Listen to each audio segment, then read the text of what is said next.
আজি আমাৰ বেষ্টিজ কিচেনত আছে আজি কাকুনি সিনুময় আজি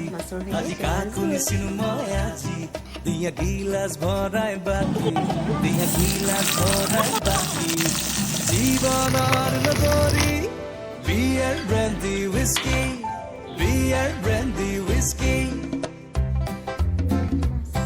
আজি কাকুনি সিনুময় আজি